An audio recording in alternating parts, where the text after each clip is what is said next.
Halo teman-teman semua, apa kabarnya? Kita bertemu kembali di video kami, Jalan-Jalan di Kota Medan. Hari ini, kami sedang berada di salah satu mal terbesar di Kota Medan. Ini adalah Mall Plaza Medan Fair. Teman-teman, hari ini kita akan melihat-lihat suasana yang ada di pusat penjualan HP di Plaza Medan Fair ini. Ayo teman-teman, kita sama-sama melihat seperti apa suasana di lokasi penjualan HP di Kota Medan.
Teman-teman, seperti terlihat, banyak sekali pedagang HP di lokasi lantai 4 Plaza Medan Fair ini. Mereka menyapa pengunjung yang datang dan menawarkan HP yang akan dijual. Tidak hanya menjual HP, penjualan laptop pun banyak juga di lokasi sini. Suasana yang sangat ramai pun terlihat di sekitar sini teman-teman.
Teman-teman, di bagian sebelah sini, adalah tempat penjualan komputer, laptop, printer ataupun semua kebutuhan perangkat komputer lainnya. Di lokasi ini memang tidak terlalu ramai, dibandingkan lokasi tempat penjualan HP. Namun para pengunjung tetap saja ramai berdatangan. Ayo teman-teman, kita jalan lagi untuk melihat-lihat suasana yang ada di tempat penjualan HP.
Ada lagi barangnya yang pasti ini barang baru Teman-teman, jika kalian berencana ingin membeli HP ataupun laptop, segera berkunjung ke Plaza Medan Fair di lantai 4 ya. Di lokasi ini, banyak sekali pedagang yang menawarkan HP-HP terbaru dan banyak juga promo yang tersedia. Jangan lupa teman-teman bisa juga menawarnya jika membeli HP, agar teman-teman mendapatkan harga yang terbaik tentunya. Ayo ke Plaza Medan Fair ya teman-teman.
Baiklah teman-teman, jalan-jalan kita ke pusat penjualan HP dan komputer di Plaza Medan Fair.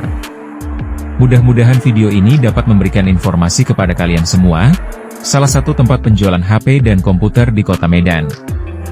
Terus dukung kami ya teman-teman, jangan lupa bagikan video ini, tekan tombol like dan subscribe. Terima kasih teman-teman, sampai jumpa lagi di video berikutnya.